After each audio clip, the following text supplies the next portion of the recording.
Y a partir de esta relación se demostraba este segundo hecho que está aquí, ¿de acuerdo? Esto se entiende que vale para todo número mayor o igual que 1. Ok, entonces así están las cosas. Bueno, entonces ahora lo que voy a hacer es lo siguiente. Vamos a demostrar que lo siguiente. Entonces, ¿puedo borrar? Ustedes díganme, por favor. Voy a borrar.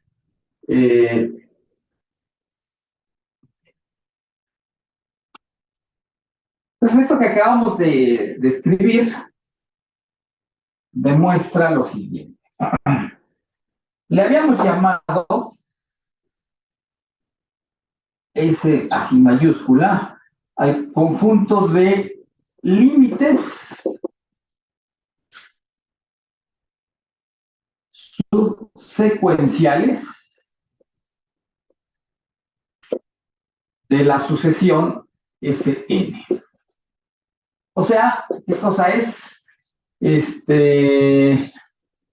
Bueno, pues sería el conjunto de todos los números reales, les llamo L ahora, no sé si les llamé L la vez pasada, tales que existe una sucesión creciente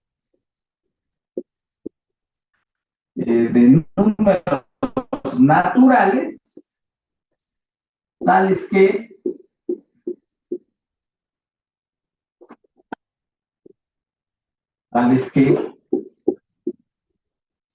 la sucesión, fíjense cuál es sucesión, Sn sub j, tiene como límite, cuando j va a infinito, tiene como límite al número L.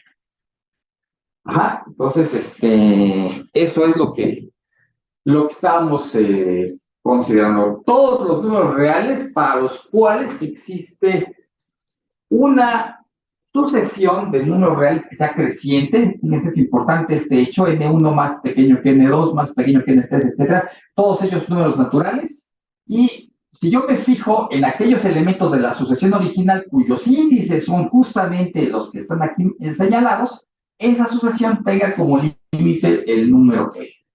Entonces, eso es por definición, pues, el conjunto de los límites subsecuenciales. Y lo que hemos probado, entonces, es que hemos probado que tanto el 1 como el 1 medio pertenecen a este conjunto.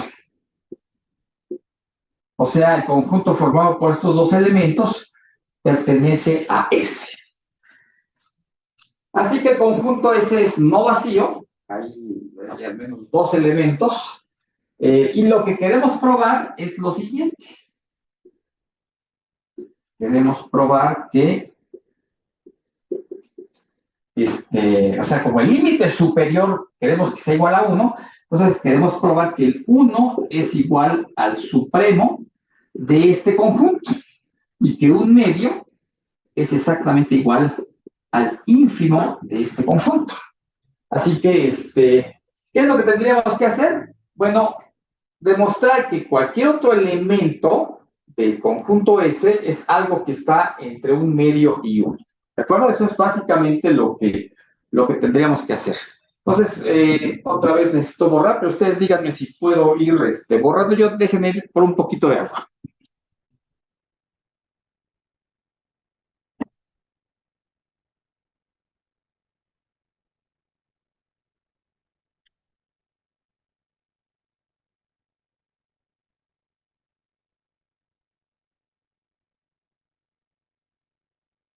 Bueno, entonces ustedes me dicen en qué momento puedo borrar. A ver, ¿se entiende la definición del conjunto de límites subsecuenciales de la sucesión? La sucesión está de antemano, es aquella que definimos, y el conjunto de límites subsecuenciales tiene esta definición. ¿Se entiende la definición? Sí, profe. ¿Podría repetirle una vez más, por favor? Ok, aquí está la definición. Estos dos puntitos antes de la igualdad, pues ya saben, indica definición. O sea, el conjunto es el conjunto de límites subsecuenciales de la sucesión. Pero para ser más específico, ¿qué es eso? Pues sería el conjunto de todos los números reales, les llamo L, para los cuales existe una sucesión creciente de números reales, digo, de números naturales, perdón. Esta es la sucesión, n1 más chico que n2 más chico que n3, y todos ellos los quiero números naturales, de tal manera que aquí hay que prestar atención en lo que está escrito. Aquí, este elemento que acabo de cerrar en rojo es un elemento de la sucesión original, de la que está aquí escrita, pero solamente son los elementos cuyos índices son los que están escritos aquí. Ajá. Entonces, déjenme poner un ejemplo para ilustrarlo un poco mejor. Entonces, esto es lo que queremos probar. Y bueno, nada más para ilustrar, pues, de qué estamos hablando en esta definición, déjenme poner un ejemplo. Y de hecho me voy a aprovechar de lo que está aquí escrito. Ajá. Fíjense ustedes, vaya, de hecho voy a aprovecharme de lo que hicimos la clase pasada, de hecho. Lo voy a borrar. Pero voy a borrar la parte de arriba para que me quede, yo nada más con este conjunto, que es el que quiero ilustrar. ¿Qué significa? Lo que quiero demostrar es lo siguiente.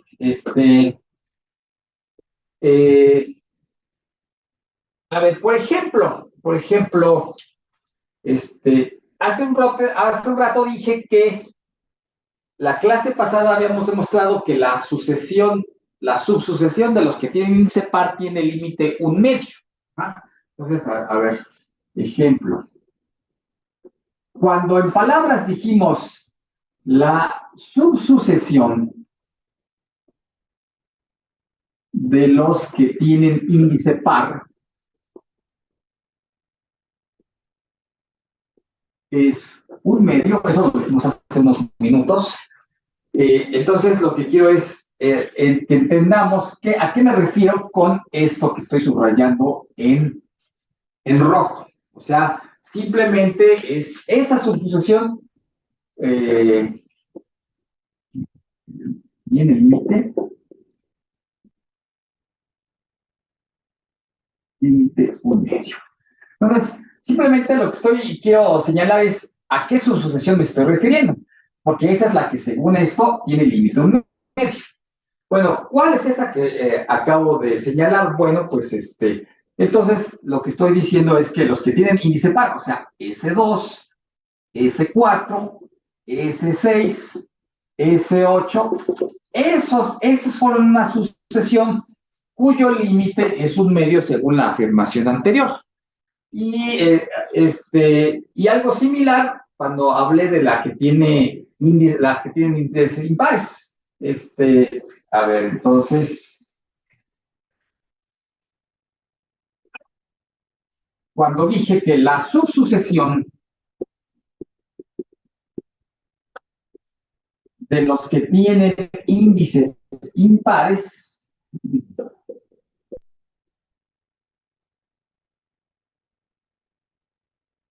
tiene límite 1, ¿de qué estábamos hablando? Pues otra vez, nada más quiero especificar la subsucesión de los que tienen índices impares. ¿Cuáles son esos? Bueno, estaría S1, S3, S5, S7, etcétera, los que únicamente tienen índices impares. Y lo que dice la afirmación esta es que esta sucesión en sí mismo es una sucesión, nada más que solamente tiene índices impares. Bueno, esas son las que tienen el límite 1, ¿de acuerdo? Sin embargo, esto que sabemos sobre la subsucesión de los pares y de los impares, no es suficiente para demostrar lo que queríamos, que el límite superior de la sucesión original es 1 y el límite inferior de la sucesión original es 1/2. Sin embargo, estos dos me van a guiar para hacer ya una demostración correcta. Pero, ¿qué es lo que se necesita a final de cuentas? Bueno, lo que vamos a hacer es lo siguiente. Bueno, entonces, ya aquí usé esto para volver a ilustrar a qué me refiero con la subsucesión. Ahora lo que quiero es continuar con lo que pretendía yo hacer. Es demostrar que el 1 y el 1 medio son correspondientemente el límite superior y el límite inferior de la sucesión original, pero ustedes me indican en qué momento puedo borrar.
¿Ya puedo borrar? Ya. Bien. Ya, Entonces, ok, entonces, lo que hemos demostrado es que el 1 medio y el 1 son elementos de ese conjunto, que es el conjunto de los límites subsecuenciales. Entonces, así que, cuando repito lo que dije, ya sabemos que el conjunto cuyos elementos son el 1 medio y el 1, un subconjunto del conjunto de límites subsecuenciales. Sin embargo, eso no es suficiente para demostrar lo que queremos. Entonces, por demostrar, ya así voy a escribir lo que hace unos minutos dije, nada más dije, pero no lo he escrito. Pues acuérdense que estos son las iniciales PD, quiere decir por demostrar que si Q es un elemento de S, porque no podría tener más elementos el conjunto S, entonces lo que hay que demostrar es que Q es mayor o igual que 1 medio y menor o igual que 1. Si logramos demostrar eso, ¿qué es lo que habríamos probado? Habríamos probado que el 1 es cota superior del conjunto S y el 1 medio es cota inferior del conjunto S. Pero como a su vez son elementos del conjunto S, pues tendríamos entonces, ahora sí, el 1 sería el supremo del conjunto S y el 1 medio sería el ínfimo de ese mismo conjunto. ¿Sí me explicó? O sea, ya sabemos que son elementos del conjunto, pero si somos capaces de demostrar esto, estaríamos probando que el 1 sería cota superior y elemento del conjunto. Y el 1 medio es cota inferior y elemento del conjunto. Entonces aquí nada, déjenme repetir en todo caso esta observación. En general, eso ya lo habíamos visto hace tiempo. Si A es un subconjunto de los números reales y A minúscula es un subconjunto de él, tal que A es cota superior de A, entonces A es exactamente igual al supremo de A. Y algo similar para el ínfimo. O sea, si el número fuera cota inferior del conjunto y a su vez elemento del conjunto, pues ese número sería el ínfimo. Bueno, entonces eso lo habíamos discutido en su momento allá en la UAM, de tal manera que el objetivo pues del ejercicio es demostrar ahora que tanto el 1 como el 1 medio son respectivamente cota superior y cota inferior del conjunto. De tal manera que eso demostraría que el 1 es el supremo y el 1 medio es el ínfimo. Y como consecuencia, el límite superior de la sucesión es 1 y el límite inferior de la sucesión es 1/2. Acuérdense que hay dos maneras de caracterizar al límite superior.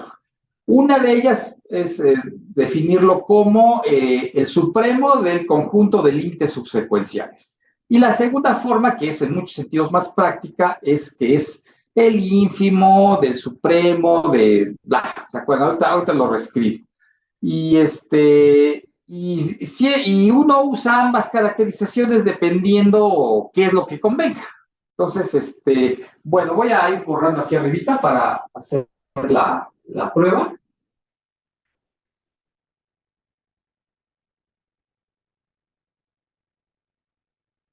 Entonces,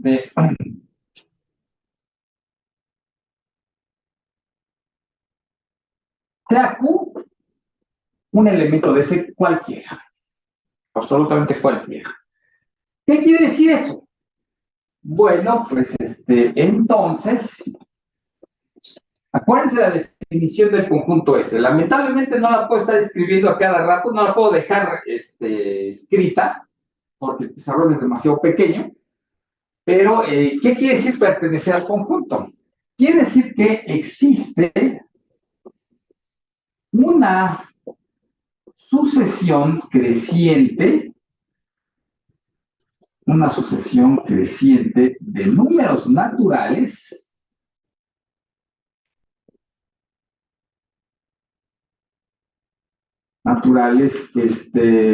les voy a poner nombres, N1 que es el elemento más pequeño, N2 el que le sigue, N3.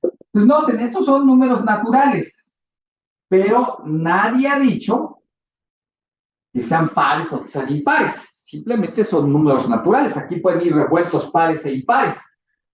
Pero lo único que se tiene es que son todos ellos números naturales y que este es el orden que guardan entre sí, por eso la sucesión es creciente. ¿Y esa sucesión qué propiedad tiene? Tal que la subsucesión de la original que tiene esos subíndices converge a Q. Tal que la sucesión, bueno, voy a desplegarla para que se note. Ese es un elemento de la sucesión original, pero es el que tiene índice N1. Luego viene el que tiene índice N2.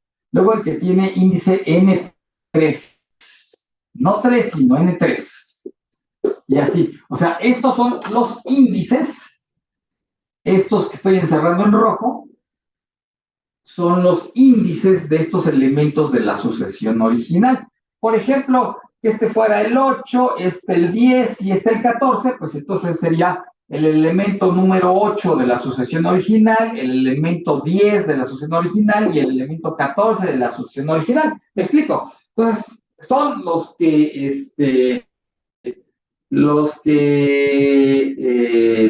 indicados pues por la sucesión, que no necesariamente son pares, vaya, no necesariamente son todos pares o no necesariamente son todos impares, van revueltos. Aunque ahorita el ejemplo que puse, 8, 10, 14, todos me salieron pares, ¿no? Pero podría ser el 9, 14 y 17, o qué sé yo, etcétera. Entonces, a eso me estoy refiriendo. Esa sucesión, estoy aquí desplegando toda ella, con puntos suspensivos, NJ, esa es la que tiene límite igual a Q. Entonces, pero ya para escribirlo de manera compacta, voy a poner que el límite cuando J va a infinito de SNJ es exactamente el número Q. A ver, entonces, he tomado un elemento arbitrario del conjunto S, quiere decir que esta sucesión que converge a él. Ok, ahora sí, me voy a ayudar de lo que pasó, de lo que ya sabemos, que si me fijo en los pares, como si todos ellos fueran los pares, entonces el valor numérico del límite es 1, y cuando me fijo en los impares, el valor numérico del límite es, no, al revés. En los pares el límite es 1/2 y en los impares el límite es 1. Ok, entonces déjenme introducir dos conjuntos. Considérense los siguientes conjuntos. Son dos conjuntos.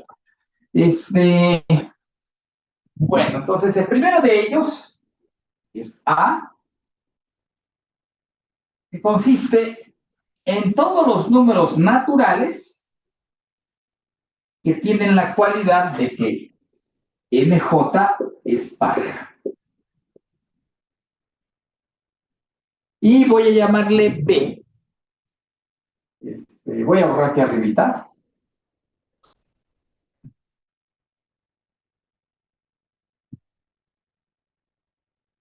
Voy a llamarle B a todos los índices tales que el correspondiente elemento de la sucesión de MJ es impar. Entonces vuelvo al juego de clasificarlos simplemente como pares e impares. De la sucesión de estos NIs, N1, N2, algunos son pares, algunos son impares, pues los clasifico. A los pares los reúno en un solo conjunto que se llame A. Bueno, además, fíjense qué es lo que estoy escribiendo.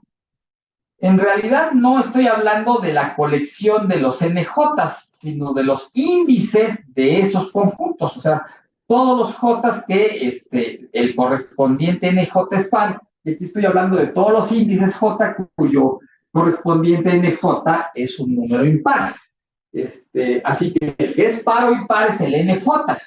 Pero el numerito que está acá, no tiene por qué ser par y no tiene por qué ser impar. Entonces va un ejemplo de lo que estoy diciendo.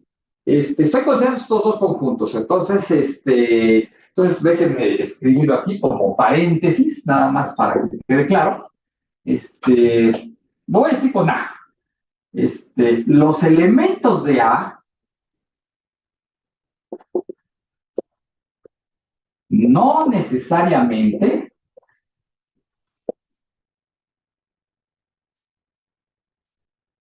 son números pares. Y algo similar para el conjunto B. Los elementos de B no necesariamente son números impares. Entonces vamos a poner un ejemplo para que quede claro. Pues voy a borrar.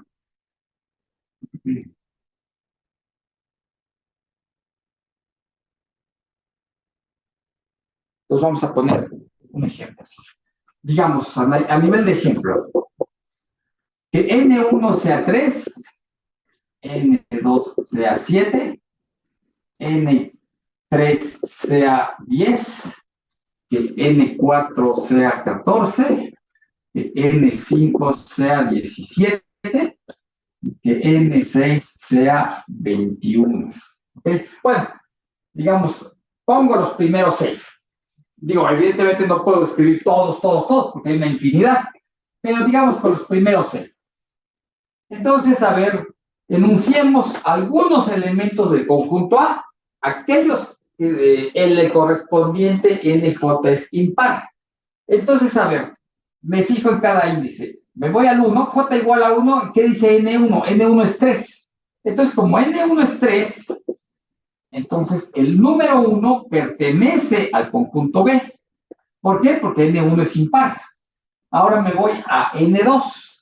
N2, o sea, J igual a 2, me está diciendo que el correspondiente NJ, o sea, N2, es impar también. Así que en el conjunto B está el 1 y está el 2.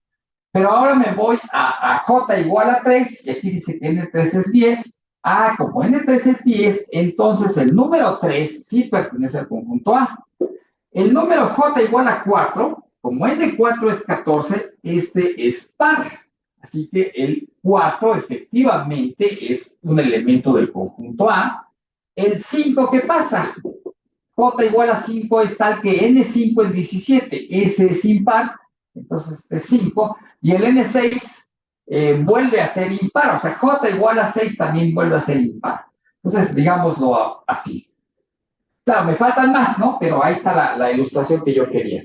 Entonces, noten, el conjunto A tiene este impar y este par. Y el conjunto B tiene este impar y este par.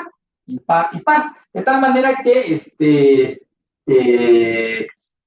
está claro a lo que me estoy refiriendo, que los elementos del conjunto A y también los del conjunto B no necesariamente son solo pares o solamente impares. están revueltos también. Entonces, bueno, ahí se cierra el paréntesis de este comentario.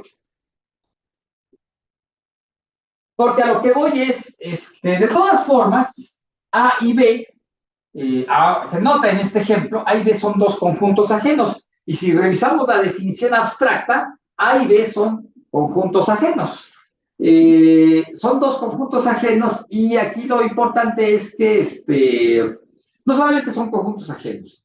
Si yo los uno, y eso no nada más vale en el ejemplo, sino que, bueno, evidentemente en general son ajenos, por la forma en que los he definido, pero si yo los uno, me va a dar al total de números naturales. Eso también está claro, ¿verdad? Porque dado un número natural cualquiera, me fijo en NJ, y ese número NJ ya sé que va a ser par o va a ser impar. De tal manera que el índice J o va a caer en A o va a caer en B. De tal suerte que todo número natural se clasifica como elemento de A o elemento de B. Sin más. Evidentemente nadie puede estar en ambos conjuntos, pero se tienen esas dos cualidades. De tal manera que, ¿qué pasa con los dos conjuntos A y B? Pues por la forma, estas dos igualdades que tengo aquí, A y B forman una partición del conjunto de los números naturales. O sea, son dos conjuntos ajenos que la unión es el total de naturales. Entonces, de tal manera que forman una partición de los naturales. Por ese hecho, por lo menos uno de los dos, A o B, tal vez ambos, son conjuntos infinitos. Entonces, eso es lo que quiero escribir aquí arribita. Voy a borrar aquí arriba.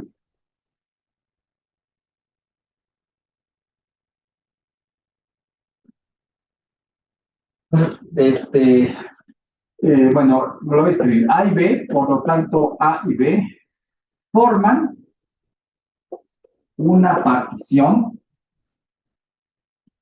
de los números naturales. Y eso en particular tiene una cierta consecuencia. O el conjunto A es más infinito, o el conjunto B es más infinito, o tal vez ambos sean infinitos, ¿no?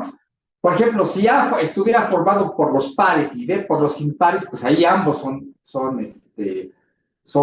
infinitos, ¿no? Al menos uno de los dos debe ser infinito, tal vez ambos lo sean.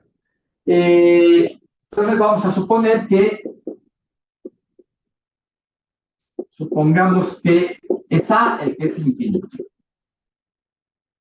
O sea, todos los J cuyo NJ es infinito. Supongamos eso. Entonces, lo que voy a hacer es justamente lo siguiente. Voy a borrar acá. Entonces, considérese la subsucesión de la original, la subsucesión de la original sucesión S, la original con la que empezamos la clase, cuyos índices son los números de la forma, son los números de la forma NJ con J par, con J en A, perdón. Ajá. Entonces, bueno, evidentemente, como la J está en A, el NJ es par. Entonces, voy a escribir un símbolo para esa subsucesión. Lo voy a escribir así. Sería SNJ y la J se va a mover por el conjunto A. Entonces, como, bueno, a ver, además hay algo más que tengo bueno, no, de hecho no es necesario suponerlo. A ver, entonces está claro hasta aquí qué es la notación, a qué me estoy refiriendo, o bueno, ahorita pongo otro ejemplo de qué es lo que estoy diciendo. Pero con esta notación está claro a qué subsucesión me estoy refiriendo. Sí, profe. Bien. Ok. Entonces, esta subsucesión, con esto, así con esta notación, notemos que el índice de los números, los elementos de la sucesión, son los que acabo de encerrar en verde. Esos números encerrados en verde son pares, ¿ah? Y además van creciendo. Entonces, los NJ son pares porque J pertenece al conjunto A. Déjenme escribirlo. Los NJ son pares. ¿Por qué razón? Porque J pertenece a A y además van creciendo, forman una sucesión creciente. Porque NJ, porque J está en A, porque J está en A. Y además van creciendo. Van creciendo porque de por sí los estoy tomando de una sucesión que es creciente, de una sucesión de números naturales que es creciente. Así que aquí ya es el índice con el que originalmente estábamos trabajando, de tal manera que a medida que avanzamos con este índice, la sucesión de números naturales, esta va creciendo.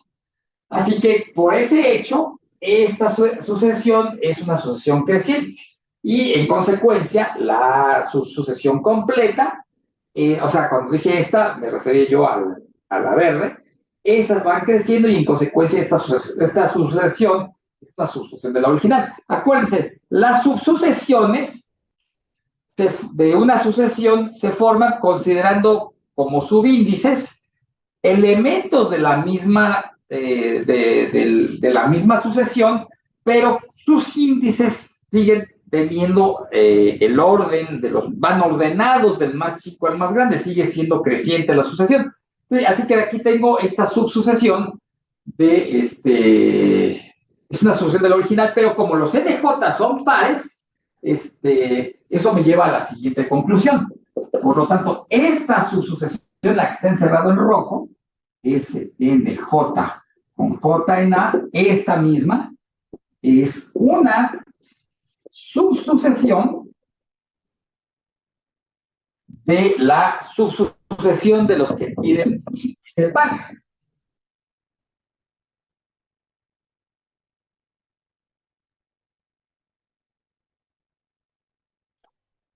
Es una subsucesión de los que tienen índice par.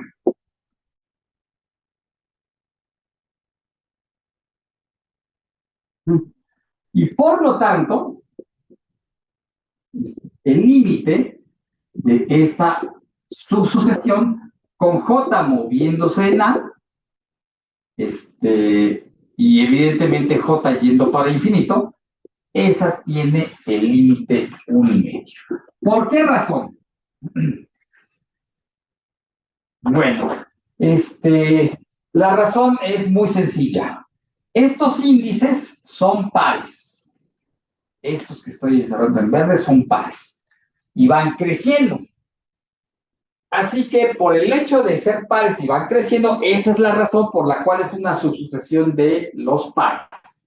Y sabíamos que la subsucesión de los pares tiene el límite 1,5.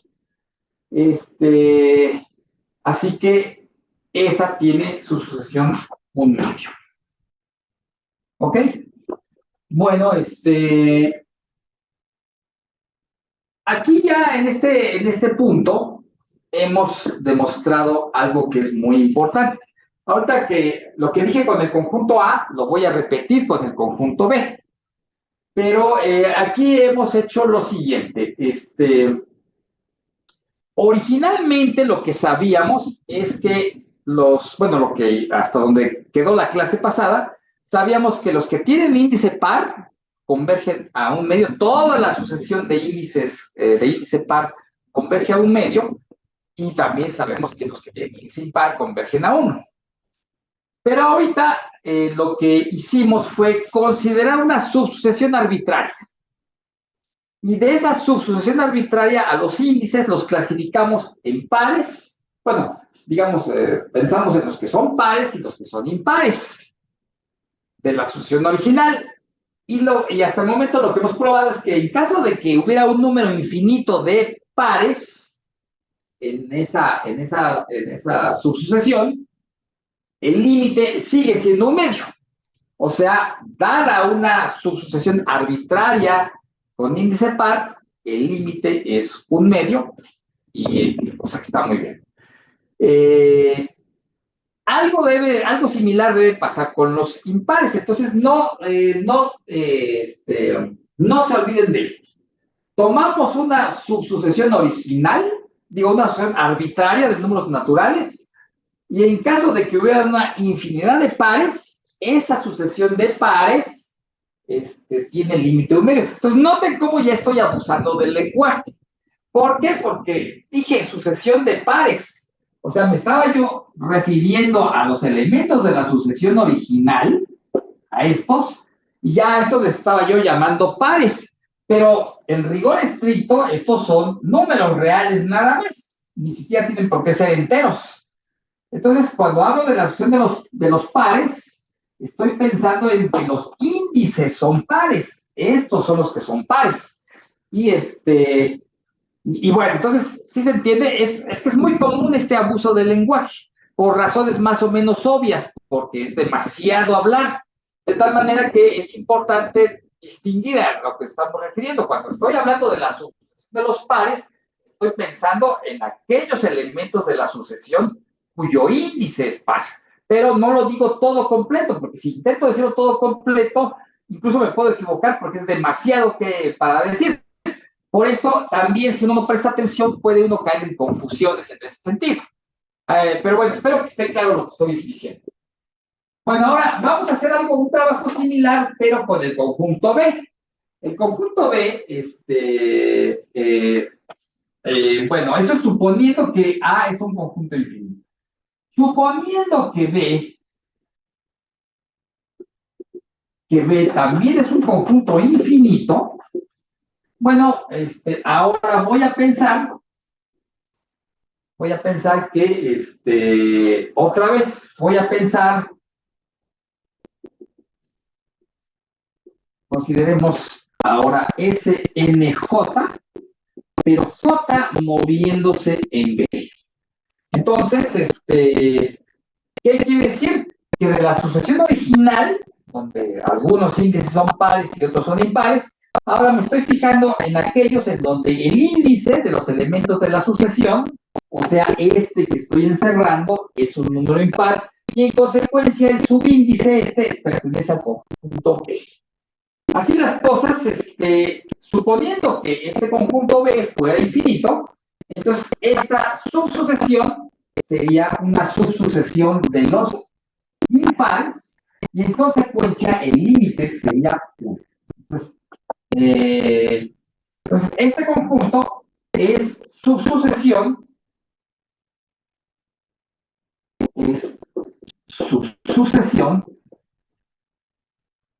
de los impares. Entonces, noten lo que estoy escribiendo.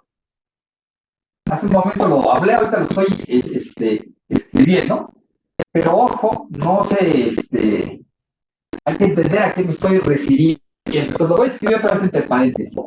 Es decir, SNJ es tal que NJ es un par. O sea, no me estoy refiriendo a este número como un número impar, es un número real, podría ser hasta irracional. NJ es el índice, ni siquiera la J es la que es par. Es el NJ, pero no, ni siquiera la J es el que es impar, podría ser par. A lo que me estoy refiriendo es que el NJ es un número impar.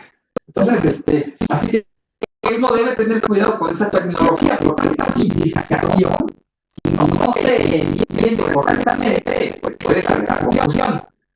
Bueno, entonces, lo que estaría pasando, ya que los impares, entendido en el sentido que estoy aplicando en este momento, digamos que el límite está otra sucesión, aquí la cosa se está moviendo por B, se está yendo infinito, me permite hacerlo porque el conjunto de índices B es un conjunto infinito, ese tendría límite.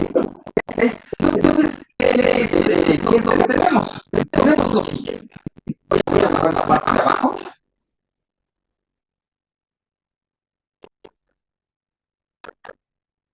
Entonces, tenemos lo siguiente.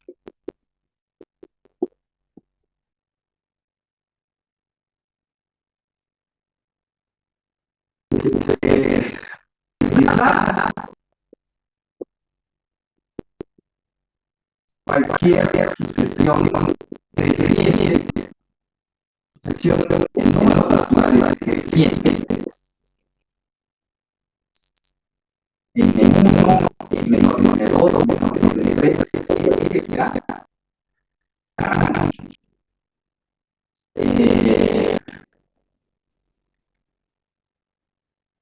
Si me fijo en los correspondientes conjuntos A y B, la definición de esto depende de la sucesión de naturales con las que estoy trabajando.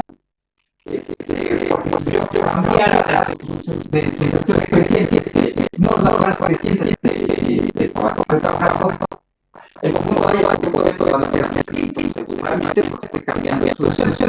Tanto la definición de conjunto A como la definición del conjunto B hacen referencia a la sucesión de números naturales creciente que fue la que originalmente tomé. Entonces, dada la sucesión de números crecientes, estos dos límites, NJ con J moviéndose en A de tal manera que NJ tiene como límite al número 1,5. Y el límite, cuando ese NJ cuando J se mueve en B, J de infinito tiene como límite 1. Esto, bueno, aquí lo estoy escribiendo como si ambos conjuntos fueran infinitos. Porque si uno de ellos no es finito, bueno, el otro sí lo sería, pero ese que tal que la definición pues no tendría sentido, es lo que estoy escribiendo. Entonces, ojo con eso, también aquí estoy siendo como referencias explícitas, pero no hay otra, porque si no tendré yo que echarme otra vez una explicación como la que estoy haciendo, que generalmente los libros no la hacen porque suponen que el lector entiende que estamos hablando, pero mi experiencia dice que cuando uno está empezando, a veces no se entiende ese tipo de detalles y por eso están explicados. Bueno, entonces, pero lo voy a escribir así. Eso es lo que tenemos. Entonces, la conclusión es que el límite, pero no solamente teníamos eso, teníamos además ¿se acuerdan de Q era un límite subsecuencial. Entonces, es el límite subsecuencial.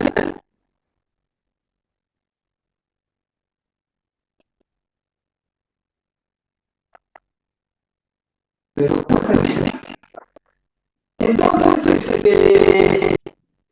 sin embargo, ya vimos en esa secuencia, fíjense qué es lo que está pasando.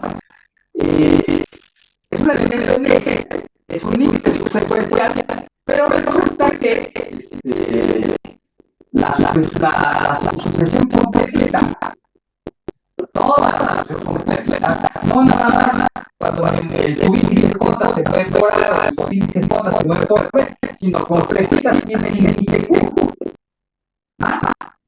Entonces, ¿qué es lo que está pasando en estas circunstancias? A ver, fíjense lo que está pasando. Habíamos tomado un límite subsecuencial, le llamamos Q. Tomamos una sucesión que converge a una sucesión de la original que converge. Pero luego el análisis yo llevo a que la sucesión de aquellos índices es par con perfecto medio, cuando converge a nivel J es par converge a 1. ¿Qué es lo que está pasando? ¿Qué es lo que está pasando? Porque aparentemente la conversión, ¿no? O sea, un límite secuencial, ahí está, Pero luego ya digo que los J de los que pares, la cosa es límites no un privilegio. ¿Qué es lo que va a pasar? Tenemos, digamos, tres límites, ¿no? El original Q, el 1,5 y el 1. ¿Qué está pasando?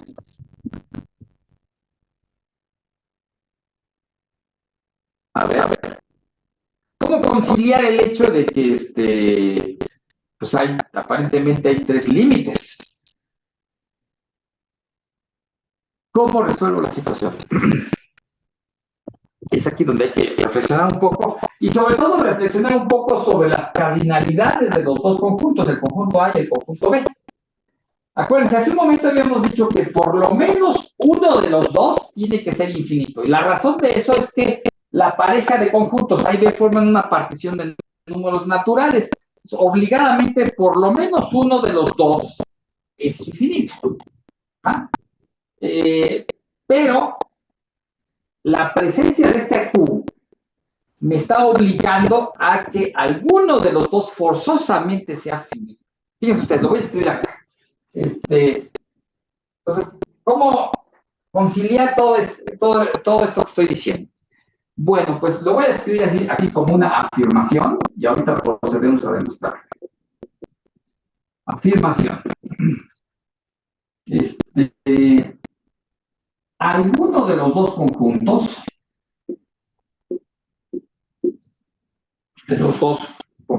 A o B,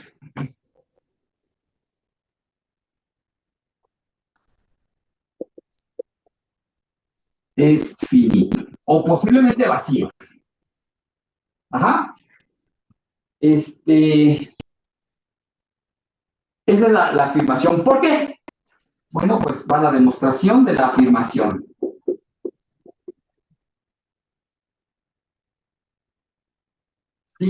¿Qué sería proceder por reducción al absurdo? O sea, ¿qué es cómo sería negar esto que pretendemos? Porque me están diciendo que alguno de los dos conjuntos es finito. ¿Qué sería afirmar lo contrario?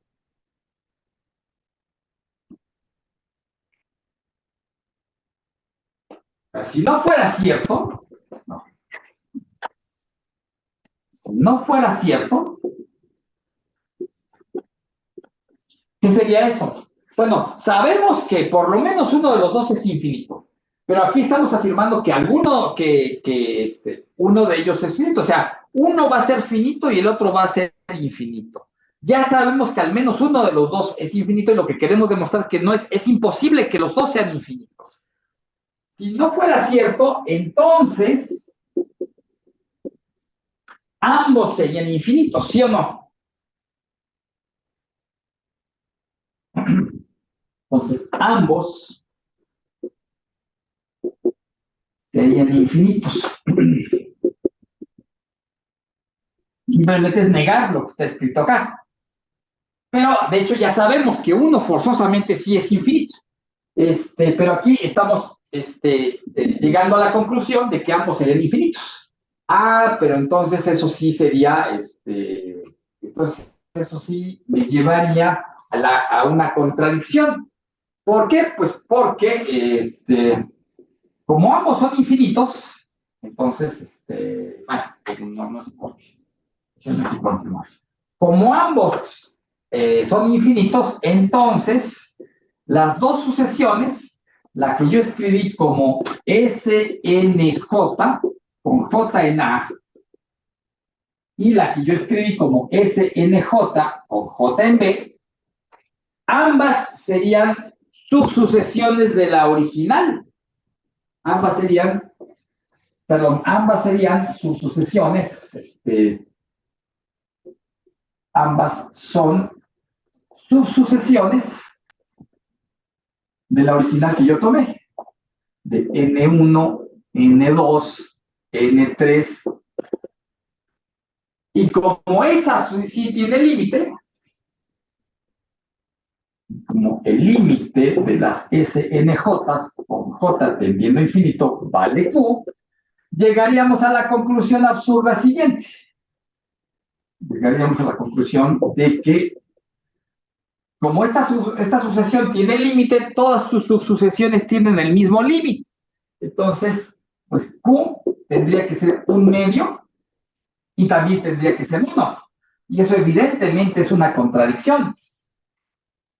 La contradicción viene del hecho de que, estamos suponiendo de que tanto el conjunto A como el conjunto B son infinitos. Lo que muestra entonces es que forzosamente, por lo tanto, alguno de los dos, el conjunto A o el conjunto B, es finito. Y aquí entre paréntesis pongo el otro, debe ser el infinito, porque sabemos que al menos uno de los dos es infinito. Eso lo sabemos desde hace varios minutos. Debe ser infinito. Vamos a dos casos, ¿no? Digamos, caso 1. Digamos que el conjunto que es infinito es A y el que es finito es B. ¿Sí? Entonces, la sucesión que tiene como índices a los elementos de B nada más es una colección finita, es una sucesión finita, simplemente es un vectorcito. En cambio, esta sí es una sucesión infinita. Y por lo tanto, como este es un conjunto de números naturales finito, que además son complementarios, ¿se dan cuenta? Así que querría decir que B, pues en algún momento, ¿qué estoy diciendo? Como A y B son subconjuntos de los números naturales y B es finito, pues entonces existe un número natural, que voy a llamar N0, tal que este número natural es tal que el conjunto B está contenido en el conjunto de números de 1 hasta N0. ¿Ok? Porque B, al ser finito, pues cabe en una secuencia, en un conjunto de números desde el 1 hasta el N0, cierto N0. Y bueno, si tomo complementos en estos dos conjuntos, ¿qué diría? Pues que el complemento del que está aquí, pero ¿cuál es el complemento del que está aquí? El complemento del que está aquí sería N0 más 1, N0 más 2, etcétera, etcétera. Este es el complemento del que está aquí. Y este complemento, cuando aquí tomo complementos, la relación de conjuntos se invierte, así que el complemento de estaría contenido en el complemento de B, que es ni más ni menos que A, porque ahí B son particiones de los números naturales. Entonces, lo que está pasando es que a partir del número N0 más 1, todos los números naturales que le siguen son elementos del conjunto A. De tal forma que, pues, ¿qué es lo que tengo? ¿Qué es lo que tengo? El hecho de que el límite de los NJs,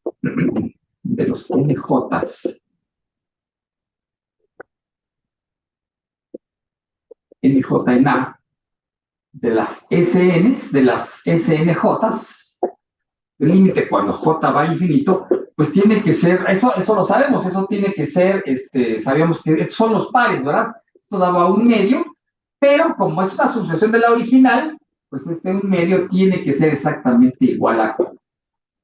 O sea, esta sucesión también tiene el límite Q, pero por otro lado sabemos que vale un medio. Por lo tanto, en este caso, Q vale un medio. Al revés, ¿qué es al revés? Sería el otro caso. Si la cardinalidad de A fuera un conjunto finito, vaya, si A fuera finita y B fuera infinito, entonces, pues otra vez, como sucedió hace un momento, existiría, entonces existe un cierto número natural, como sucedió justamente hace un momento, de tal manera que a partir de él, bueno, a partir del que sigue, todos ellos están contenidos en B. O sea, el conjunto A se quedó antes. De tal manera que ahora, cuando pienso en el límite, moviéndome por el conjunto B, el límite de los SNJs con NJ en B, no, perdón, NJ impar, ese rato, NJ impar, o sea, J moviéndose en B, ese límite, por un lado, yo sé que vale 1, pero como es subsucesión de la sucesión original, esto vale Q. Entonces, la conclusión es que Q debería ser igual a 1. ¿Está bien? Entonces, dependiendo de quién es el conjunto infinito y quién es el conjunto finito, ese famoso valor de Q o vale 1/2 o vale 1. ¿De acuerdo? Entonces ya eso resuelve la contradicción. O sea, el punto está en que el conjunto A y el conjunto B no pueden ser simultáneamente infinitos. Pero como uno de ellos sí lo es, pues eso me va a llevar a que este Q o sea 1 o sea 1/2, dependiendo de quién es finito y quién es infinito. Y eso resuelve pues la situación, porque entonces, como Q fue un elemento arbitrario de la sucesión o sea, fíjense lo que hemos hecho. Hemos probado que si Q está en S, entonces Q o es 0 o es 1. ¿Sí? Entonces, esto es a lo que hemos llegado. En otras palabras, S está contenido en el conjunto 0, 1. No, acá 0, 1. 1/2, 1. 1/2, 1. 1. Pero ya sabíamos desde hace rato que el conjunto 1/2, 1 está contenido en S. Así que el conjunto de límites subsecuenciales es 1/2 o 1. Ah, perfecto. Son iguales los dos conjuntos. Entonces, el supremo de S, ¿quién es? Pues es 1. El ínfimo de S es 1/2. Pero por definición del límite superior, lo que tenemos es que este viene siendo el límite superior de la sucesión original, ¿vale o no? Y este ínfimo viene siendo el límite inferior de la sucesión original. Entonces, a eso termina el ejercicio. Entonces, ¿qué fue lo que hicimos en este ejercicio que se salió tan largo? Me querían demostrar que el límite superior y el límite inferior de la sucesión valen 1 y 1/2. Entonces, lo que hicimos fue calcular explícitamente el conjunto de límites subsecuenciales, y una vez que lo logramos, ya pudimos calcular sin problema cuál es el supremo y cuál es el ínfimo. Entonces, se nota que es un trabajo difícil, ¿no? De tal manera que, pues sí, lamentablemente no siempre se puede proceder más que de esta manera. Entonces, bueno, tenemos eso. Quiero pasar a un segundo ejemplo, que yo espero sea un poco más rápido. Bueno, ustedes me dicen que otro puedo borrar. Déjenme por un poco más de agua.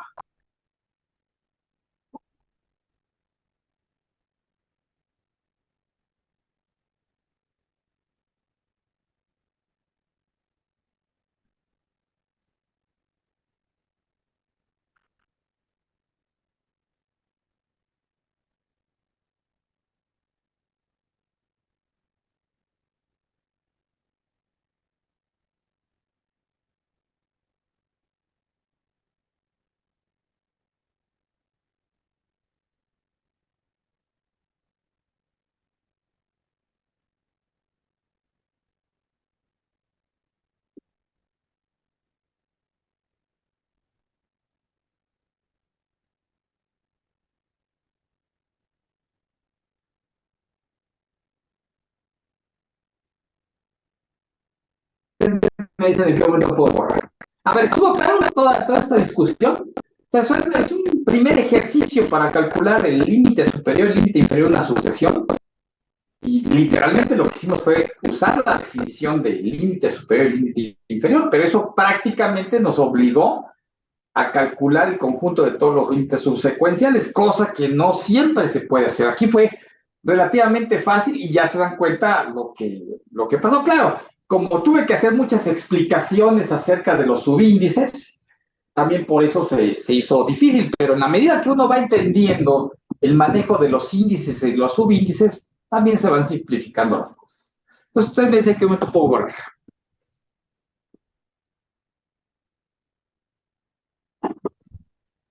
Ya, profesor.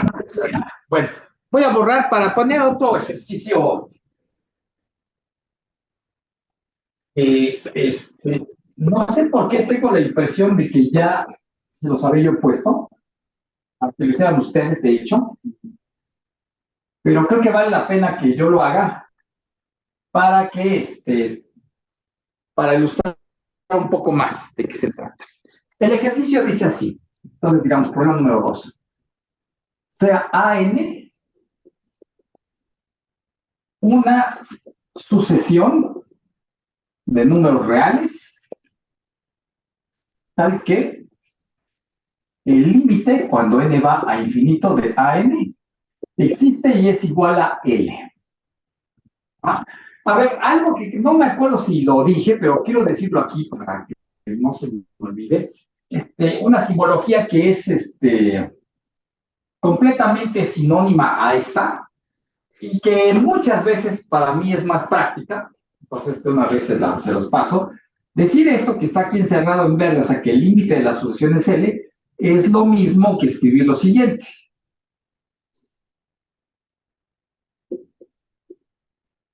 Entonces, ya sea que usemos una forma o la otra, esos dos símbolos significan lo mismo. El límite de la sucesión es el número que está, en este caso, indicado a la derecha de la flecha.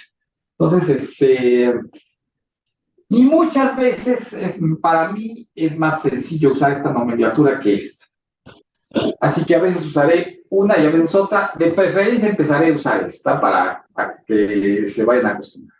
Bueno, la conclusión a la que nos piden llegar es la siguiente. Ahora lo que voy a hacer es promediar los números as. Bueno, lo que me están pidiendo demostrar es que la sucesión de promedios tiene el mismo límite L. Este es un resultado famoso, se usa muy a menudo. Hasta tiene nombre, ¿no? O se puede poner en palabras. Pues en palabras dice lo siguiente. Si una sucesión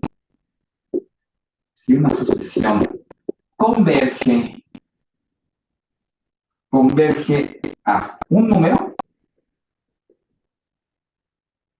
entonces la sucesión de sus promedios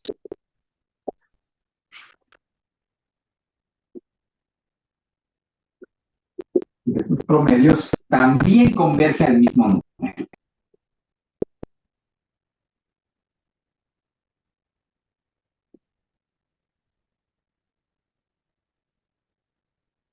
Lo que está dicho aquí. Pero de hecho hay algo más, que por lo menos lo voy a escribir.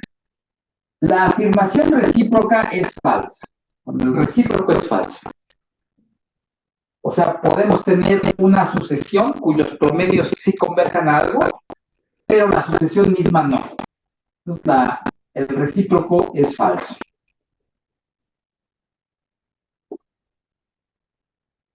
Entonces, una vez que demostremos esta propiedad, que es un ejercicio realmente, vamos a mostrar un contraejemplo para la afirmación recíproca. ¿Ok? Entonces,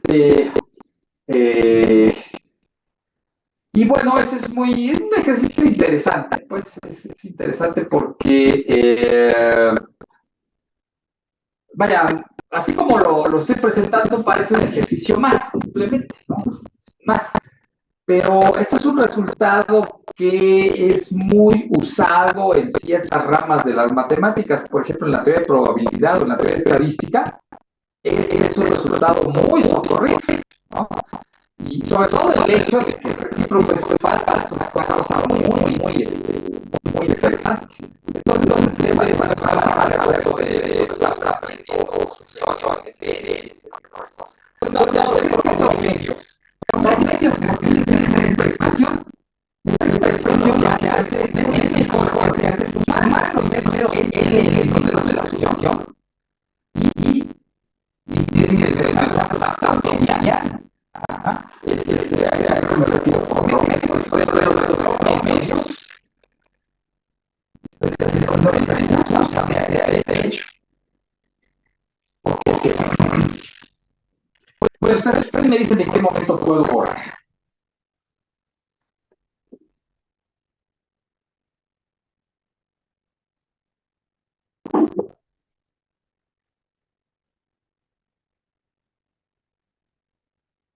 Ya, profe. ¿Ya? Perfecto.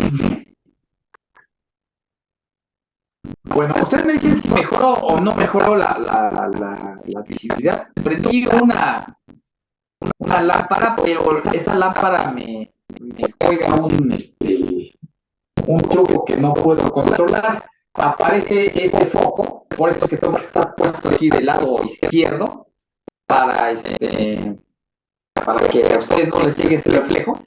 Por eso me dificulta un poco la movilidad y a mí lo que me gusta es andarme moviendo, pero bueno. Entonces, a ver, díganme ustedes, ¿mejora o no mejora la visibilidad? Bueno, es que ahora, como me tengo que poner entre el pizarrón y la lámpara, se está proyectando mi sombra, así que capaz que empeora la visibilidad. Díganme, ¿mejoró o no mejoró?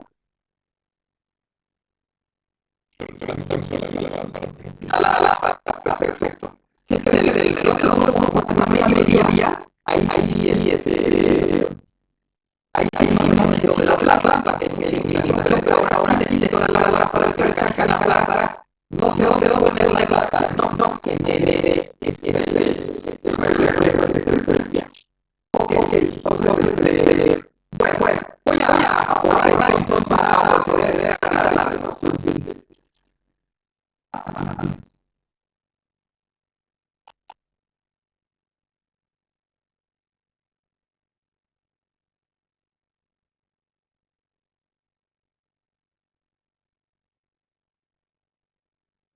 Bien, va la demostración. Bueno, primeramente,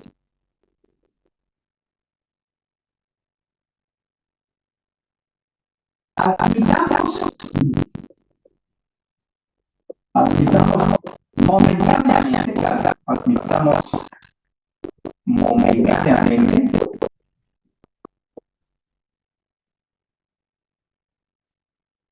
que el resultado es cierto.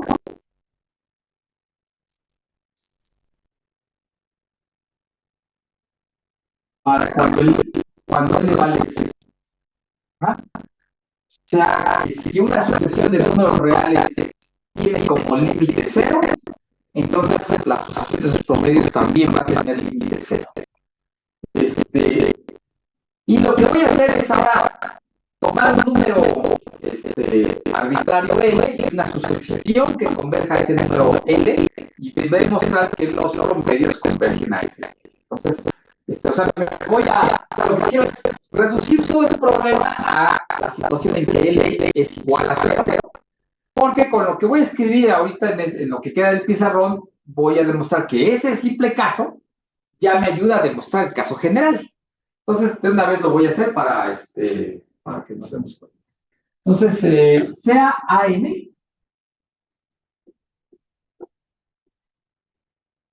sucesión NR tal que la sucesión converge a L. L arbitrario. L arbitrario. Y fijo de antemano. Fijo de antemano. Pero quiero hacer uso de que esto que escribí aquí, o sea, voy a admitir que cuando el límite es 0, sí se vale. Para eso, entonces, voy a introducir una sucesión auxiliar. Sea Bn una sucesión definida de la siguiente manera. a n menos L. O sea, es la sucesión original, pero la he trasladado L unidos, le he restado L. De tal manera que, ¿qué puedo decir acerca de ella? Bueno, ¿cuál es el límite de esta L? Pues sería, cuando n va a infinito, pues esto tiende a L menos L, que es 0. Así que la sucesión de Bn es 0. Bueno, entonces voy a hacer uso de esto que estamos admitiendo momentáneamente. Esta Bn es una sucesión de números reales que tienden a 0, y por lo tanto, la sucesión de promedios, a ver si se ve bien, la sucesión de estos promedios tiende a 0 cuando n va a infinito. Estoy haciendo uso de esto que estoy pidiendo que admitamos momentáneamente. Al final vamos a hacer la demostración. Bueno, ahora vamos a examinar con detalle cómo se ve este promedio de las B's en términos de las A's y de L. Entonces voy a escribirlo aquí arribita.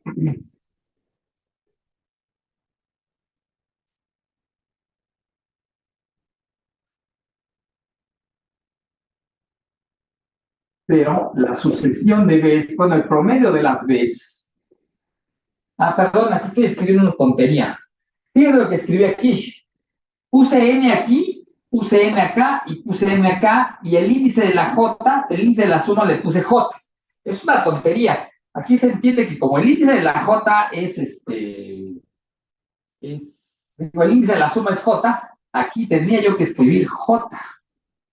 Así que, a ver, yo ya borré lo que escribí hace rato. Por favor, que diga así, que como el índice de la suma es J, lo que está dentro de la suma debe llevar índice J, no de índice N. El índice N es el que está en el denominador y es el término de arriba de la suma. Sin embargo, yo tengo la tendencia a equivocarme, a ponerle N cuando debe decir J, ¿ok? Entonces, por favor, verifiquen que así lo haya yo escrito hace rato. Entonces, voy a escribir eso.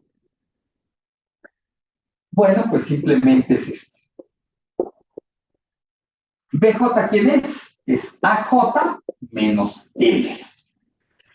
Y ahora ustedes saben que el símbolo de la sumatoria tiene la propiedad de linealidad, de tal manera que esto se puede escribir como 1 entre n por la suma de los AJ desde que J vale 1 hasta n, menos la suma desde que J vale 1 hasta n de la suma de la constante L. De tal suerte que ahora distribuyo el factor 1 entre n y me quedaría 1 entre n, la suma desde que J vale 1 hasta n de AJ, menos 1 entre n. Aquí estoy sumando una constante, así que el valor de esa suma sería la constante que estoy sumando por el número de sumandos. De tal suerte que n se va a cancelar y me va a quedar 1 entre n a J desde que J vale 1 hasta n menos L. Entonces, los promedios de las B's son, en este caso, iguales al promedio de las originales A, restándole L. Sin embargo, ya sabemos que estos promedios tienden a 0. Está escrito. Ajá. Y sabemos que si tomo el valor absoluto, también va a tender a 0. Entonces, ahora sí, ya estamos en posición de demostrar lo que queremos. Tengo que 1 entre n a J, desde que J vale 1. Fíjense qué es lo que estoy tomando. Estoy tomando el valor absoluto de esta diferencia. Este valor absoluto, pues, sería el valor absoluto de 1 entre n por la suma de los dj's. Pero ya sabemos que sin el valor absoluto estos promedios tienden a 0. De tal manera que su valor absoluto vuelve a tender a 0 y como consecuencia esto va a 0 cuando n va a infinito. Entonces, ¿qué es lo que está pasando? Que esta sucesión de promedios efectivamente se está aproximando a L. O sea, la distancia a L cada vez se va haciendo más pequeña a medida que el número N se va haciendo más grande. De tal suerte que,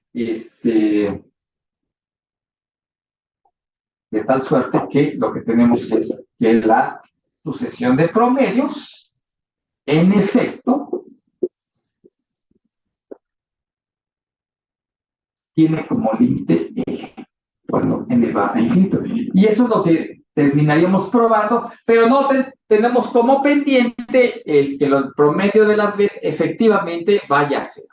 Así que queda por demostrar, pues de aquí abajito, queda por demostrar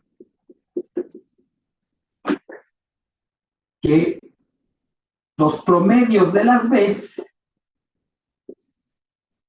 tienden a cero cuando n va a infinito. ¿De acuerdo? Entonces eso es lo que vamos a proceder y lo vamos a hacer pues con la noción de límite.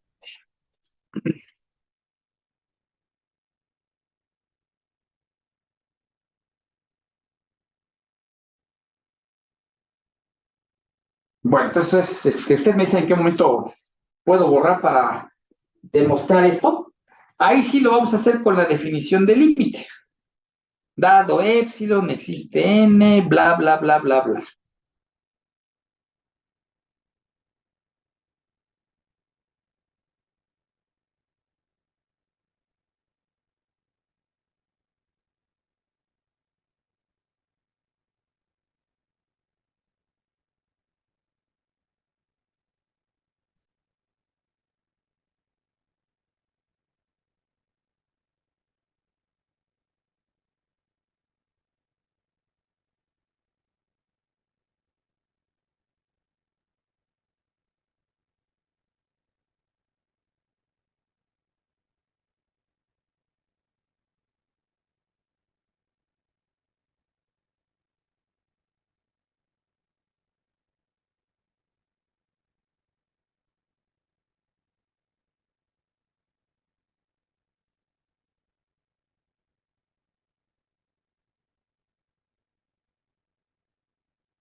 Bueno, entonces, ¿puedo ya borrar? Sí, profesor. Entonces vamos a hacer la prueba de eso. Bueno, borramos.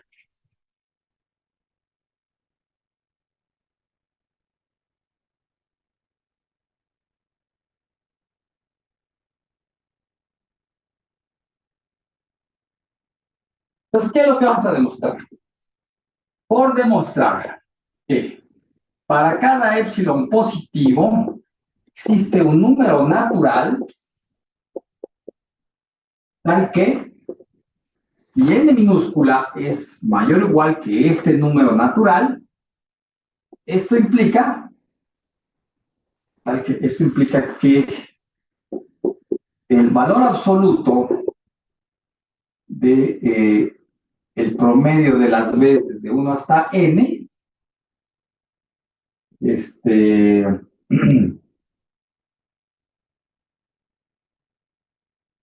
esto es menor que epsilon. Eso es lo que tendríamos que probar. Estamos en el supuesto, entonces recordemos que las BNs tienen como límite en L cuando n va a infinito. Digo, tienen como límite 0. Como límite 0 cuando L va a infinito. Ok.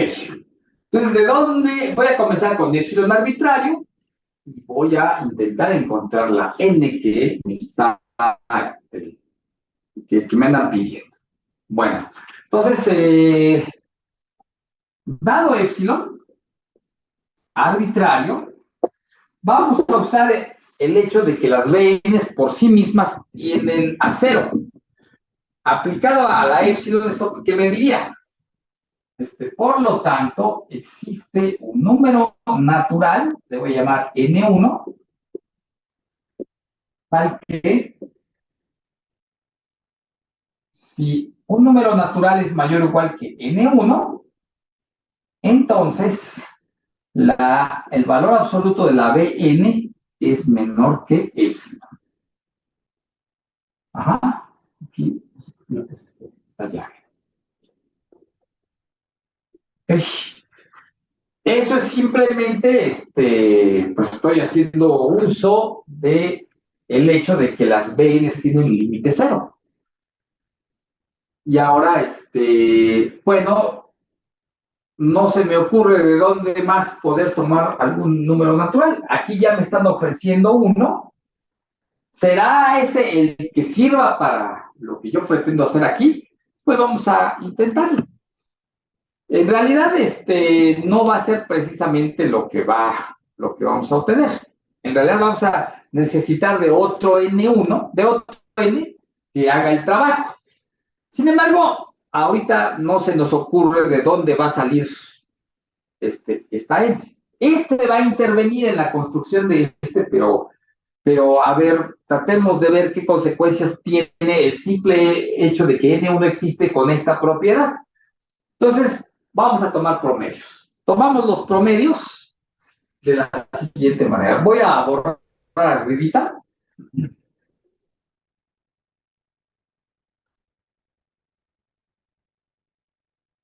Pues vamos a tomar lo siguiente. Pues supóngase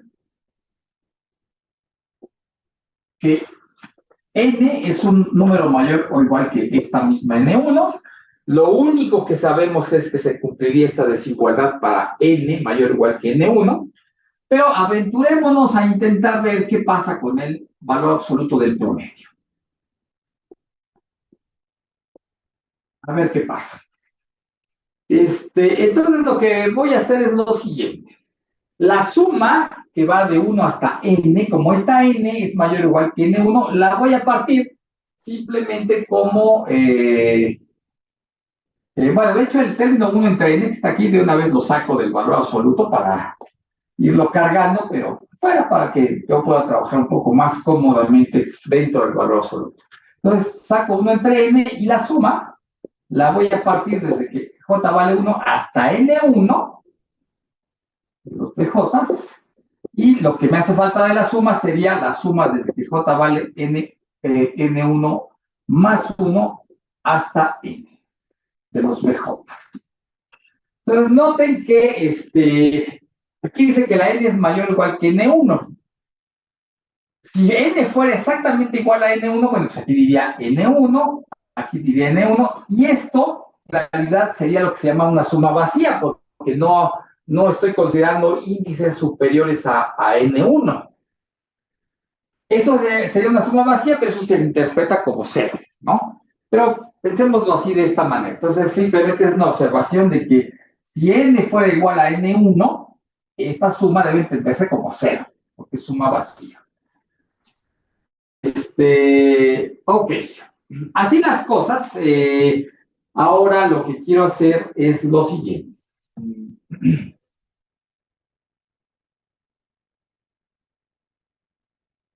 Voy a aplicar la desigualdad del triángulo. ¿Se acuerdan de la desigualdad del triángulo? Por la desigualdad del triángulo, esto sería menor o igual que 1 entre n por el producto de el valor absoluto de la suma de 1, desde que j vale 1 hasta n1 de los bj's, más el valor absoluto desde que j vale n1 más 1 hasta n minúscula de bj's. Simplemente fue desigualdad del triángulo. Y vuelvo a distribuir la n, el 1 entre n que está aquí afuera, de tal manera que esto quedaría como 1 entre n por la suma, bueno, el valor absoluto de la suma desde que j vale 1 hasta n1, bj, más 1 entre n por la suma desde que j vale n1 más 1, n de. ¿Ok? Aquí valor absoluto. Muy bien. Es aquí en donde voy a hacer uso de qué es N1. ¿Ah? De tal manera que vuelvo a aplicar la desigualdad del triángulo. La voy a volver a aplicar, o la pude haber aplicado desde un principio para que la cosa quedara como va de la siguiente forma, nada más que quise primero separarlo para que se note cómo va todo paso a paso. Esto que voy a escribir en verde, lo pude haber escrito de una vez sin necesidad de pasar por este punto intermedio. Vuelvo a aplicar la desigualdad del triángulo y me va a quedar lo siguiente.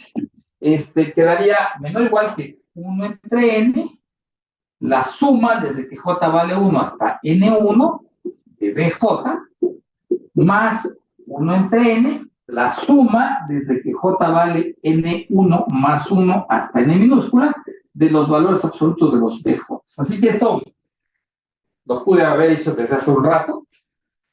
Pero bueno, aquí es en donde ya entra en sí lo que quiero. Este primer sumando no le voy a hacer nada, lo voy a dejar tal cual, nada más que lo tengo que reescribir para que no me olvide yo de él.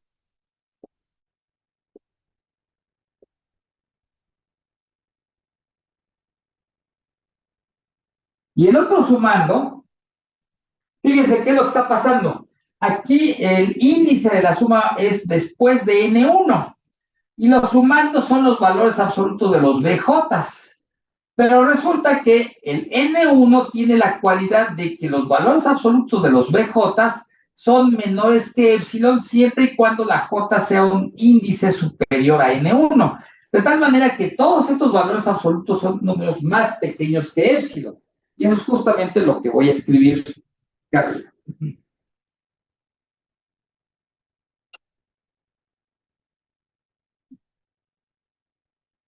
Así que esto sería, bueno, aquí continúa el más, pero se note bien, sí, no, más, ¿qué es? ¿Qué es lo que está escrito? Bueno, está escrito 1 entre n, la suma va desde que j vale n1 más 1 hasta n, y estos, dije, los voy a cambiar por epsilon. Entonces, no son iguales, son más pequeños que epsilon, por eso está esta desigualdad. Y bueno, entonces ahora simplemente voy a reescribir otra vez todo. Pues este sumando lo sigo dejando tal cual. El primero de estos sumandos lo dejo tal cual.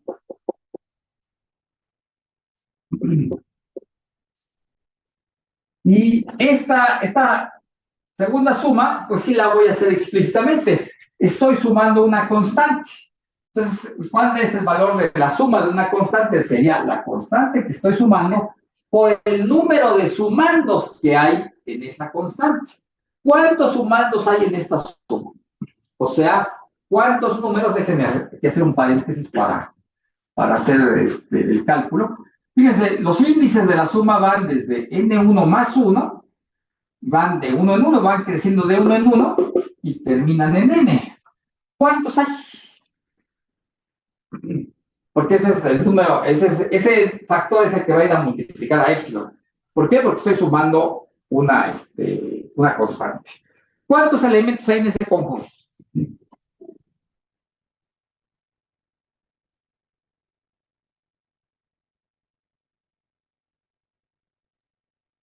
N, profesor. No, a ver. N menos N1. A ver, fíjense ustedes.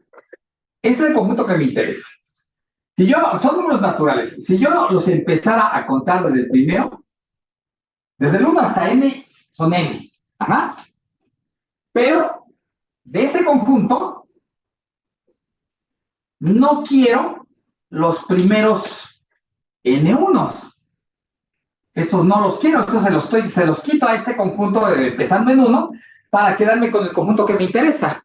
De tal manera que el número de elementos que hay aquí es el total del grande, que es n mayúscula, digo n minúscula, menos ¿cuánto les he quitado? Le he quitado n1.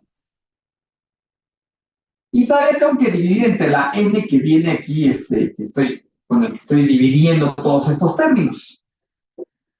¿Sí? Entonces, eso es lo que queda. ¿Ok?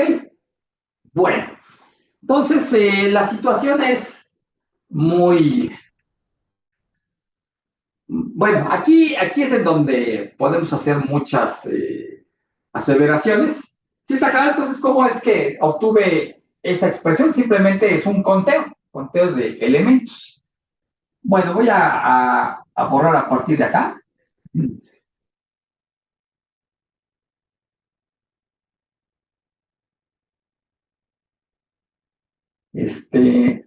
Voy a borrar a partir de acá. Aquí nada más cierro el paréntesis. Y continúo la suma por acá. Bueno, continúo con la expresión. Entonces, ¿qué es lo que tenemos? Tenemos que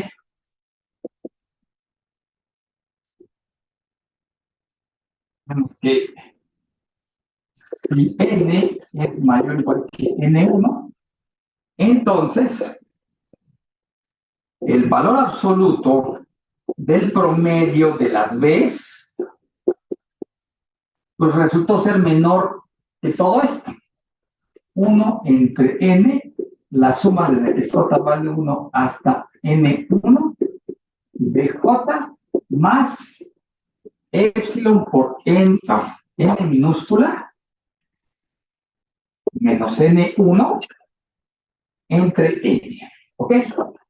Bueno, aquí ya podríamos, si somos un poco tramposos, ya podríamos hacer algo para terminar con el ejercicio. ¿A qué me refiero? Digamos, ahí llegamos, hasta aquí lo que hicimos es totalmente correcto. N1 se mantiene fijo. Es el numerito de hace rato.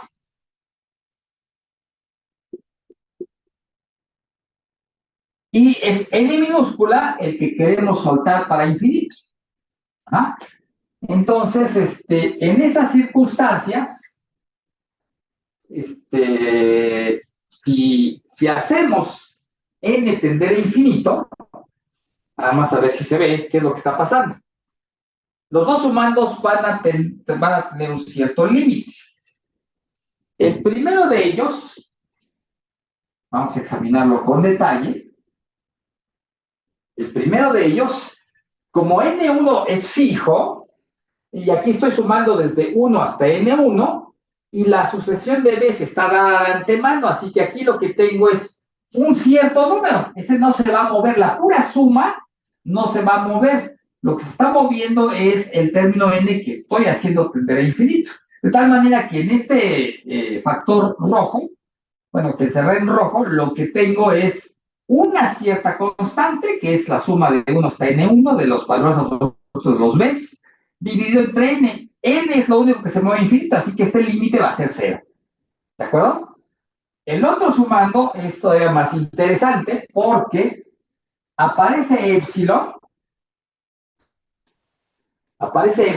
y pues, esa epsilon está siendo multiplicada por un cociente. Entonces voy a encerrar ese cociente también en verde. Ahora lo voy a encerrar en verde. Ese cociente que es ese cociente de n minúscula menos n1 sobre n minúscula. n1, repito, está fijo y lo que se mueve es n.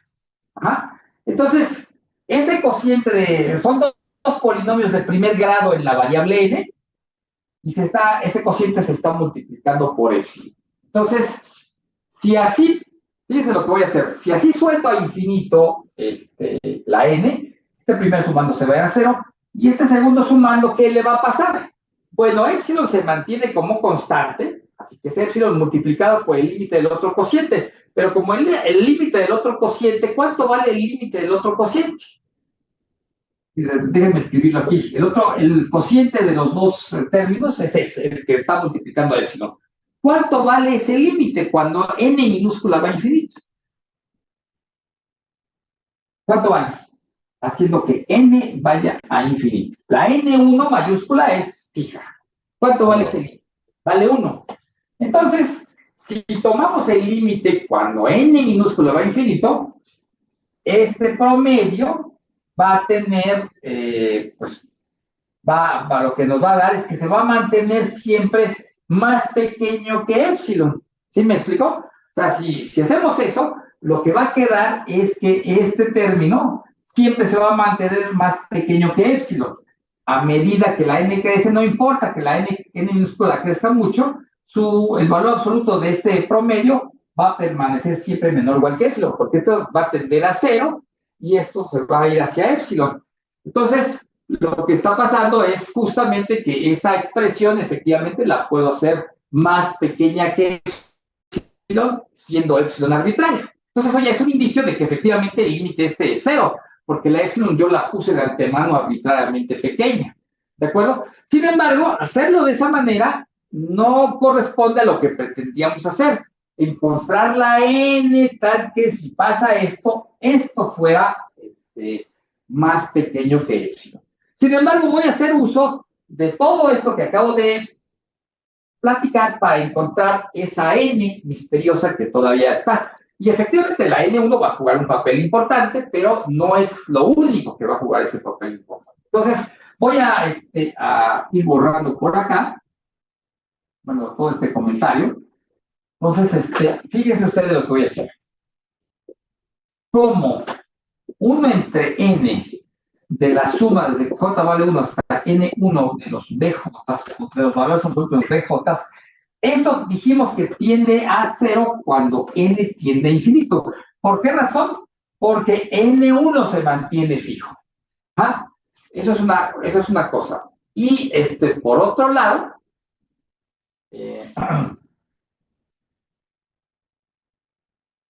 y además, n menos n1 entre n tiene límite 0 cuando n va a infinito, digo, tiene límite 1 cuando n va a infinito. Entonces, bueno, voy a hacer uso de estos dos hechos para construir definitivamente al n que me va a servir.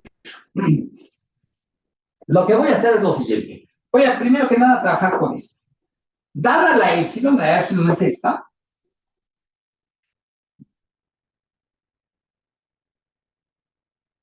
Dada la epsilon, existe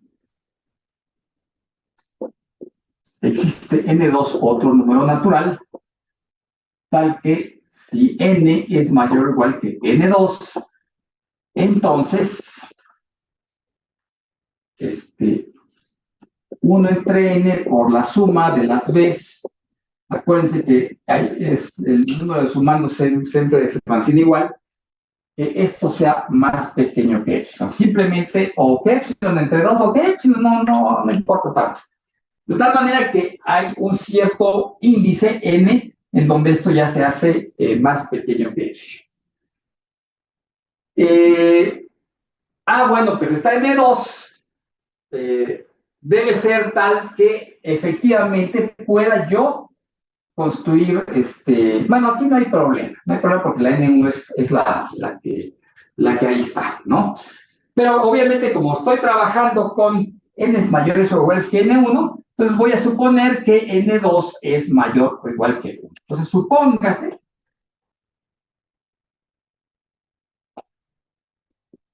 supongamos, lo voy a escribir con verde, que n2, esta n2 es mayor o igual que la n1 que ya habíamos cargado. Entonces, ¿eso por qué lo puedo suponer?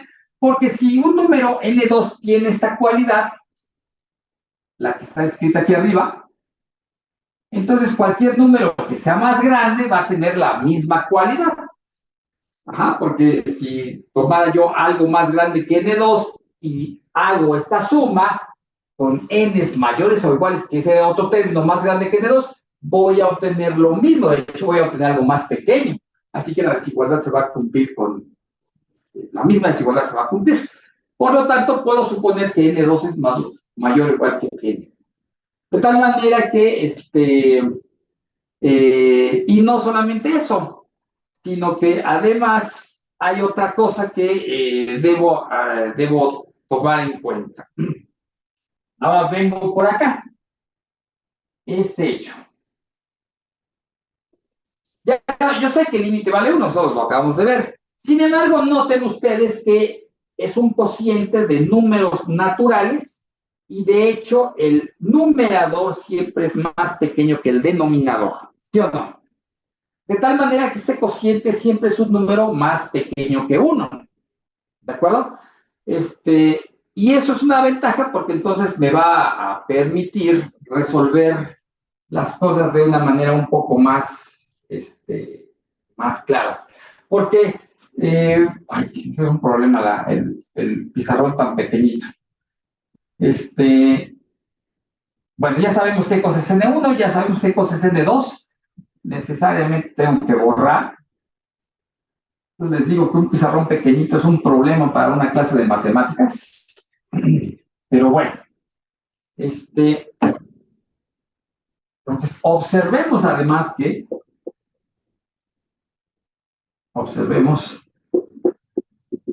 la expresión n menos n1 sobre n no solamente es mayor o igual que 0, sino que es menor o igual que 1. ¿Ok? Entonces, eso es una cosa importante. Fíjense, esto vale obviamente para n, para toda n. Este término siempre es menor o igual que 1, pero para la positividad sí necesito que n sea mayor o igual que n. Entonces, observemos que esto pasa siempre y cuando la n sea mayor o igual que n. Muy bien. Entonces, si vale para n1, como n2 es más grande que n1, pues también vale para los elementos que sean más grandes que n2. Así que no tenemos problema con eso. Por lo tanto, ahora voy a reescribir estas desigualdades de la siguiente manera. Por lo tanto, si n es mayor o igual que n2, entonces, por la forma que seleccioné a n2, n es mayor o igual que n1 y vale todo lo que hemos estado diciendo.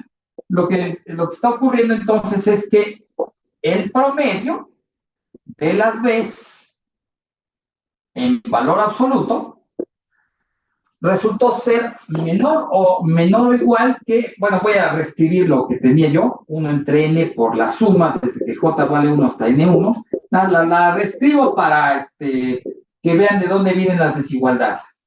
Y aquí decía epsilon por n minúscula menos n1 sobre n. Y ahora simplemente uso el hecho de que la n es mayor o igual que n2 y en particular es mayor o igual que n1, de tal manera que el primero de los sumandos es más pequeño que epsilon y el segundo de los sumandos, como este factor es más pequeño que 1 y es positivo, bueno, pues ese otro sumando es más pequeño que epsilon, de tal manera que estos dos epsilon. Así que lo que ha pasado es lo siguiente. Tomemos n, porque andamos buscando un n, sin subíndice, pero ya tengo dos, el n1 y el n2. Algo tengo que hacer con ellos para construir a n. Entonces, tomemos n, el que andamos buscando, igual a n2, que es el más grande de entre n1 y n2. Y por lo tanto, vale, déjenme llamarle asterisco a esta desigualdad. Por lo tanto, vale asterisco. ¿Y qué dice asterisco? Que el promedio que queremos es más pequeño que 2 veces epsilon. Entonces aquí da la impresión de que falló la cosa, ¿verdad? Porque queríamos que fuera más pequeño que epsilon. Y nos salió más pequeño que 2 epsilon. Sin embargo, no es del todo malo esto, porque como epsilon es arbitrario, totalmente arbitrario, eso que acabamos de hacer con epsilon, lo pudimos haber hecho con epsilon entre 2, y entonces me quedaría 2 veces epsilon entre 2, y eso ya era epsilon, ¿de acuerdo? Entonces, podemos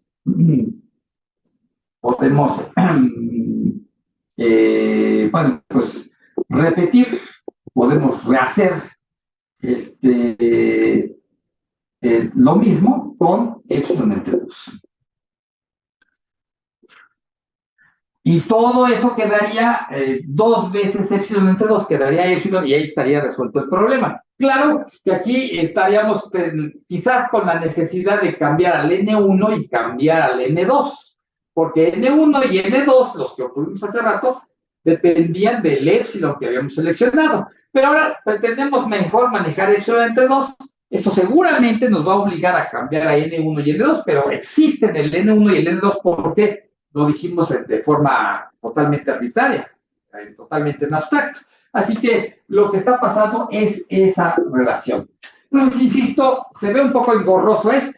Sin embargo, esta es la forma correcta de hacerlo. Pero ahora, para resumir, nada más ya, bueno, ya ir cerrando. Para resumir, lo que voy a repetirlo ya de manera súper rapidísima, cálculo. Bueno, voy a borrar acá.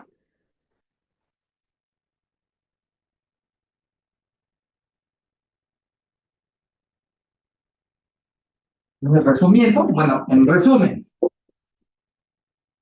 ¿qué fue lo que pasó? En resumen, si n es mayor o igual que n1 o n2, ¿ya? Dejémosle n2, este promedio, en valor absoluto, resultó ser menor o igual que este término, más este término. Aquí a n1 más 1 hasta n, y aquí a bj.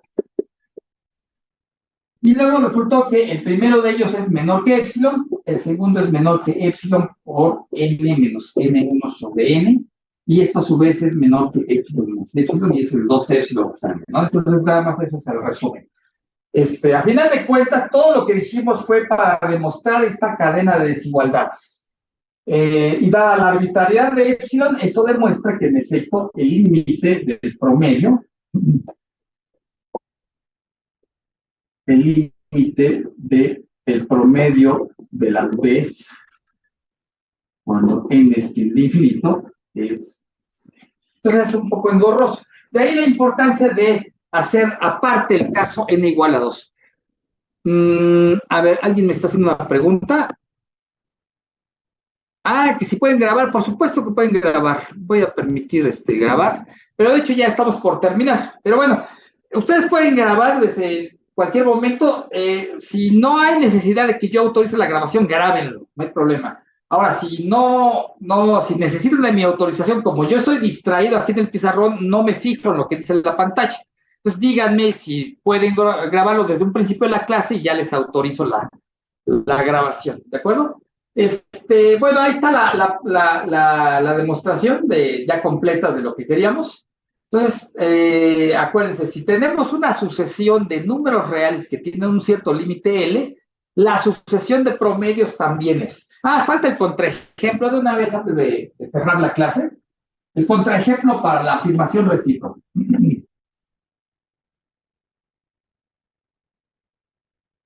Entonces, a ver. Entonces va como contraejemplo. Digamos, AN que valga 1, y N es par,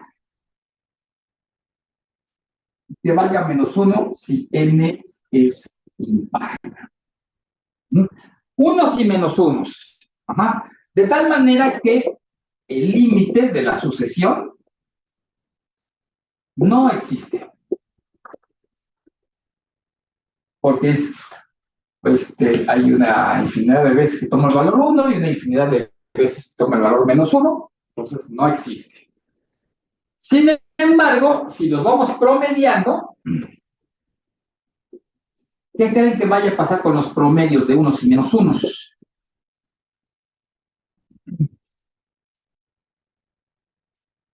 Estoy promediando unos y menos unos y aparecen por igual, ¿no? Bueno, por ejemplo, si n fuera par, estaría yo sumando un número, el mismo número de unos que de menos unos si se están cancelando. Así que ya de entrada, si n es par,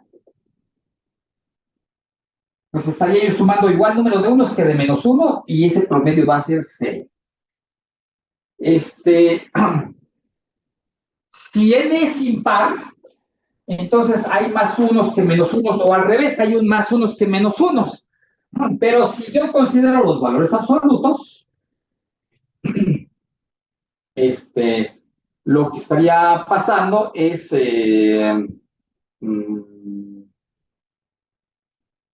lo que estaría pasando a final de cuentas es que ese valor absoluto, lo que sobreviviría pues en este sumando, en la pura suma, sobreviviría un 1 o sobreviviría un menos 1, dependiendo lo que haya más, unos o menos unos, cuando n es impar.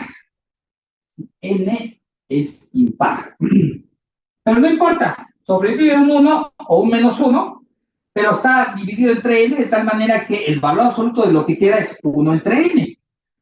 Y ahora sí, tendría yo que para los n pares, esto es constante 0, y para los n impares, esto es 1 entre n, y por lo tanto, el límite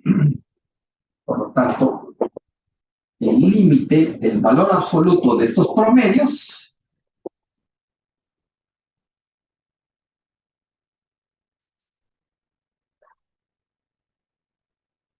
sería 0.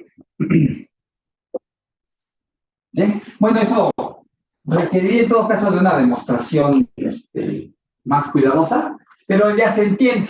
La sucesión de pares es constante 0, la sucesión de impares tiende a 0. No es constante 0, pero tiende a 0.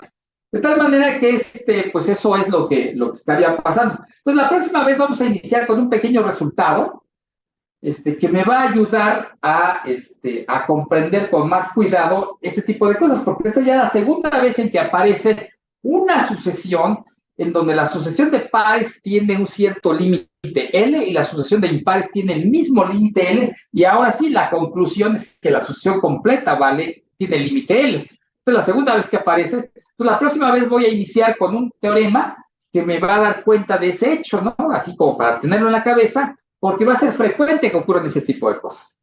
Bueno, ya son casi las 10. Vamos a dejar desde aquí. Nos vemos mañana a las 8 de la mañana. ¿De acuerdo? Vale, gracias, profe. Vale, gracias. Hasta luego.